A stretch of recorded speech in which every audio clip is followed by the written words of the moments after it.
Salut Andy, Salut! merci d'avoir accepté mon invitation. Andy, t'es député La France Insoumise NUPES de Nantes. Et si je t'ai invité, c'est parce que tu as signé une tribune avec d'autres personnalités. Une tribune qui s'intitule comme telle, donc c'était dans Tétu en le mi-janvier. Ça s'appelle Nous, personnalités et organisations LGBTI, nous opposons à la réforme des retraites. Alors, ma première question elle est toute simple, c'est en quoi il y a une spécificité en fait à être LGBTI par rapport à cette réforme des retraites? Qu'est-ce qui va plus pénaliser les LGBTI que les autres? Là, en fait, on porte deux messages dans cette tribune, c'est ça qui nous intéressait, c'était dénoncer la réforme à l'angle des LGBTI, je vais pouvoir y venir, et aussi porter le message de ce qu'on a appelé la retraite radieuse. Une retraite radieuse. Alors, pas pour nous, PD, lesbiennes, trans, Gwyn, c'est pas ça la question. C'est pour tout le monde la retraite radieuse. Ensuite, il y a des particularités pour les personnes LGBT. Ces particularités, on les connaît. Hein. Pour les personnes qui ont des parcours de vie difficiles, de double discrimination souvent. Je vais penser au travail avec le outing, des carrières hachées, des démissions, des personnes trans qui, lorsqu'ils font une transition dans un emploi, en réalité se retrouvent souvent à être obligés, à cause de la discrimination, de quitter leur travail. Les lesbiennes qui peuvent connaître, elles aussi, les enjeux qui tournent autour de la maternité ou de la non-maternité, et évidemment, les personnes trans TDS qui, eux, ont pas de retraite à proprement parler, des minima sociaux à la suite, et un statut d'auto-entrepreneur. En fait, c'est la double peine pour les personnes LGBT. La discrimination et une réforme qui devrait rallonger le travail. J'ai eu ce chiffre tout à l'heure. À 61 ans, la moitié des personnes ayant le VIH sont déjà mortes. Avec une retraite à 64 ans, qu'ils aient travaillé ou pas, eh ben, ça veut dire qu'il n'y a pas de retraite pour eux. Et c'est pas évidemment que les personnes LGBT, c'est un sujet universel, mais par la cause qui semble sociétale des LGBT, nous, ce qu'on ramène, c'est la réalité sociale de qu'est-ce que c'est d'être lesbienne, gay, trans, bi dans ce pays, dans le travail, de la discrimination. On a le rapport SOS homophobie chaque année qui prouve que les personnes trans subissent une situation de chômage beaucoup plus forte. Ben, c'est ça les réalités, en fait, de remettre la question LGBT comme une question sociale et un peu montrer que la double peine des discriminations, ben, par l'angle des LGBT, nous permet d'étudier ce texte de réforme des retraites. Alors, c'est intéressant, tu as commencé en disant ce qu'on porte aussi, c'est une réforme radieuse. Ouais. Pourquoi est-ce que les LGBTI seraient plus capables, plus aptes ou plus pertinents pour porter une réforme radieuse que les autres? Alors, le slogan hier en manif était cool, hein, dans le collectif, retraite à 30 ans, on veut pouvoir baiser librement. Le combat qu'on porte, en fait, c'est le combat, nous aussi, qu'on porte avec la France Insoumise, hein, du temps libéré, la réduction du temps de travail, dans la journée, dans la semaine et dans la vie. Et on dénonce, en fait, une logique de l'hétéronormativité, du patriarcat, en fait, qui est consubstantielle au système capitaliste et qui blesse nos corps, qui blesse nos vies. C'est ça la réalité d'être LGBT, hein, c'est que on est hors norme par rapport au système. Et notre combat là-dedans, c'est on veut pouvoir jouir de la retraite. Alors, moi, j'étais avant salarié dans un call center. La discrimination, je connais très bien de ce que c'est de se faire discriminer par des collègues parce que on se oute, tout simplement. Ou j'ai connu des collègues qui se sont fait outer par d'autres personnes. Et ça, c'est des trucs qu'on retrouve de plus en plus dans les collectifs de travail. Nos situations, c'est pas la situation, excusez-moi du terme, hein, mais du guet du marais. Dans tout le pays, il y a toutes les diversités qui traversent le monde LGBT. Ce qu'on porte, en fait, et là on l'a vu dans la manifestation d'hier, un énorme cortège en réalité, un gros cortège des associations, les Invertis, ACT UP. On voit qu'il y a une mobilisation. Là, l'enjeu, en fait, c'est par notre culture, en tant que personne LGBT, par notre contre-culture, d'élargir le socle social de la lutte contre la réforme des retraites. C'est ça aussi qu'on porte avec cette tribune, et c'est ce que j'ai fait aujourd'hui en auditionnant les associations, les Invertis, ACT UP Paris et l'Inter-LGBT.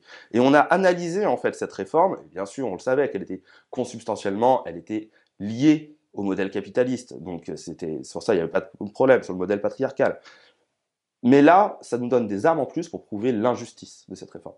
Donc on pense cette réforme de retraite radieuse, et je pense que c'est pas que pour les personnes LGBTI, hein, je le redis.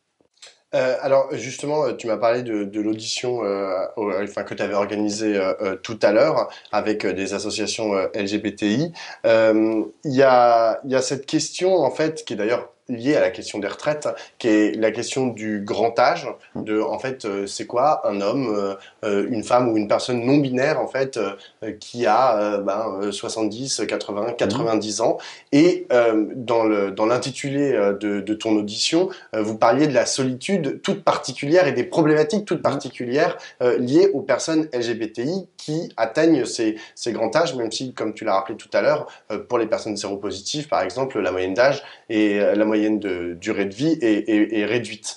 Euh, c'est quoi un LGBTI, un vieux ou une vieille LGBTI? J'espère déjà de le devenir à un moment ou à un autre.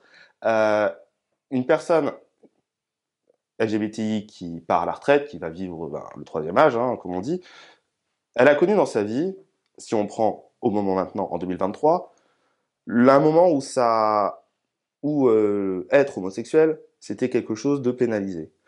Il a connu le moment où il n'avait pas de famille, parce qu'on lui interdisait par la loi de pouvoir avoir une famille, de pouvoir le composer. On le sait tous, hein, en tant que personne LGBT, on s'est créé nos propres collectifs, nos propres réseaux d'amis, et qu'on considère parfois plus comme notre famille que nos propres familles. Ça, c'est assez historique. C'est lié aussi à cette situation d'avoir privé de parentalité les personnes LGBT pendant, j'allais dire pendant toujours, en quelque sorte, même si c'est pas tout à fait vrai historiquement. Euh, En réalité, c'est cette solitude-là, c'est que à la retraite, et on le dénonce hein, avec ce projet de loi hein, aussi, hein, quand on dénonce ce projet de loi, c'est que nous, on pensait à la France Insoumise que c'est aussi à l'État, à notre patrie commune, quoi, de prendre en charge les personnes seules, parce qu'il n'y a pas que des personnes LGBT seules.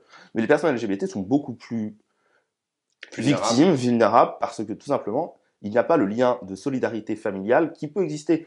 C'est des situations qui vont évoluer, changer. Heureusement, avec la loi de 2015 sur le mariage pour tous, évidemment que ça va changer. Mais là, on arrive à un moment où énormément de personnes partent à la retraite avec des carrières hachées. Et là, je peux reparler quand même rapidement des personnes séropositives.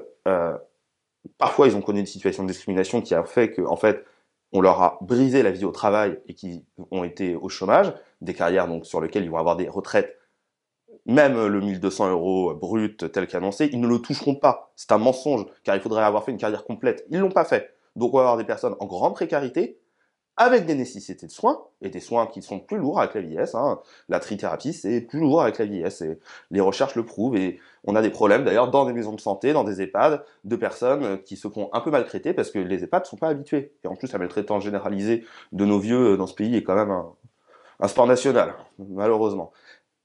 C'est tous ces scénarios de double peine. La discrimination, ça amène, et en vieillissant, elle s'accentue aussi. Alors, tu l'as mentionné, cette année, on va fêter les 10 ans de l'adoption de la 2013. loi pour le mariage pour tous. Voilà, c'était en 2013, c'était même le 17 mai 2013. C'est contre les Euh, TDS en 2015. Exactement.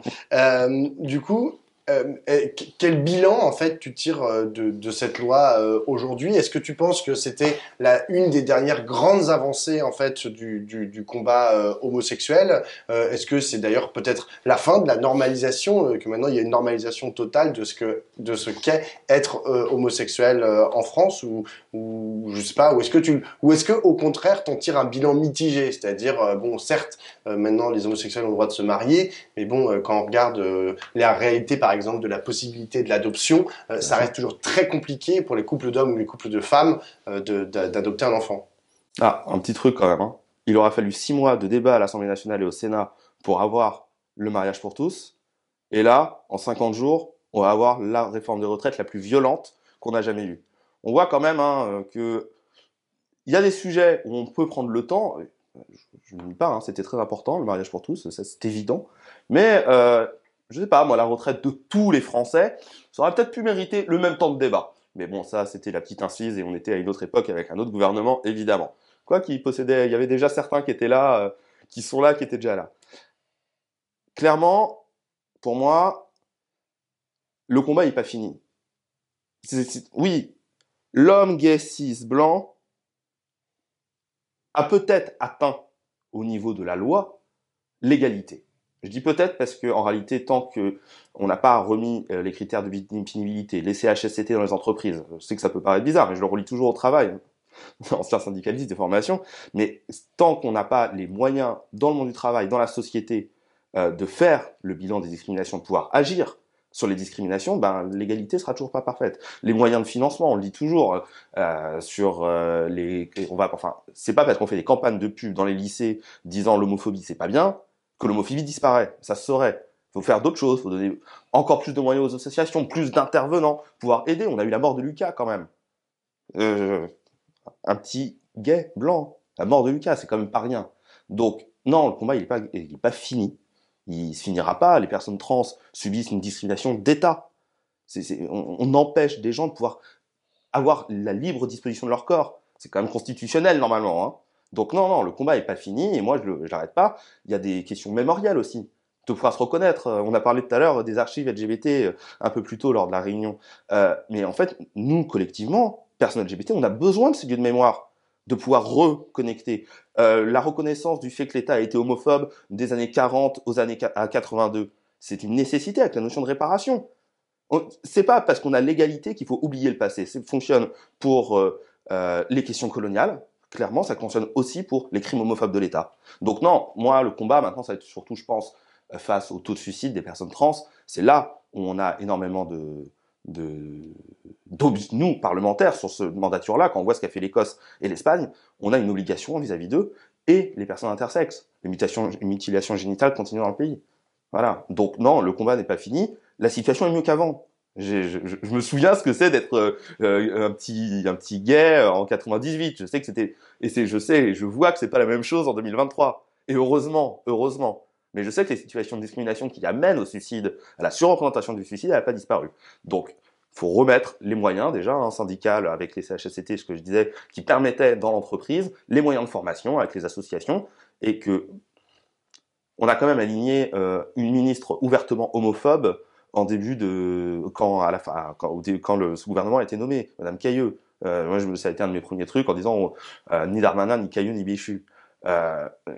L'homophobie, elle est représentée là. La transphobie, elle est représentée avec Aurore Berger. Excuse-moi, hein. Mais quand on fait un amendement excluant les personnes trans sur la constitutionnalisation de l'IVG, bah non, le combat il n'est pas fini. Donc ça, ensuite, c'est notre combat, nous, parlementaires, mais toute la société. Et moi, je suis qu'une pointe officielle, mais heureusement, il y a toutes les assos de combat et qui sont présentes là dans cette lutte de manif retraite. Et c'est ça qui est important, c'est cet élargissement. Et c'est ça qu'on va essayer de gagner. Alors justement, j'ai une dernière question d'ailleurs qu'on doit te poser assez souvent.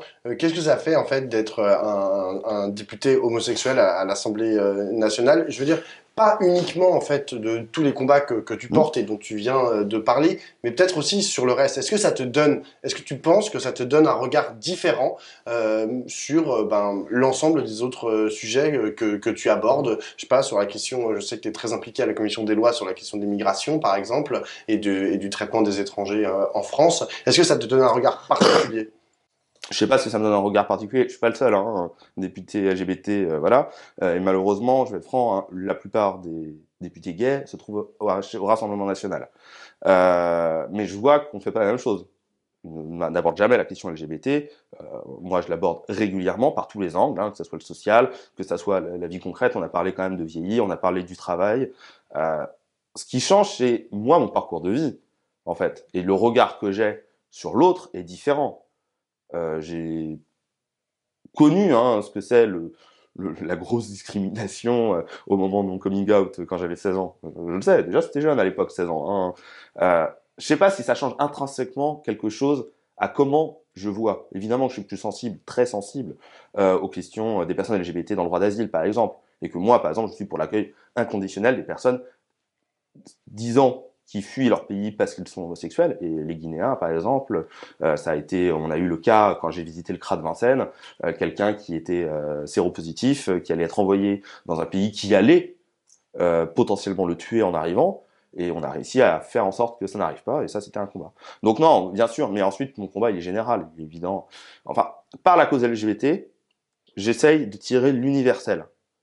L'augmentation de nos droits et l'égalité de nos droits, c'est pas demander un régime d'exception pour les homosexuels, c'est pas demander une normalisation, c'est demander l'égalité républicaine. Et tout à l'heure, tu as dit, est-ce qu'on l'a? Moi, je crois qu'on l'a pas encore totalement, vu que les personnes LGBT continuent à souffrir dans ce pays, même si c'est heureusement moins qu'avant. Ouais, ça fait beaucoup de combats devant toi et devant nous d'ailleurs collectivement. Merci beaucoup Andy. Merci à toi.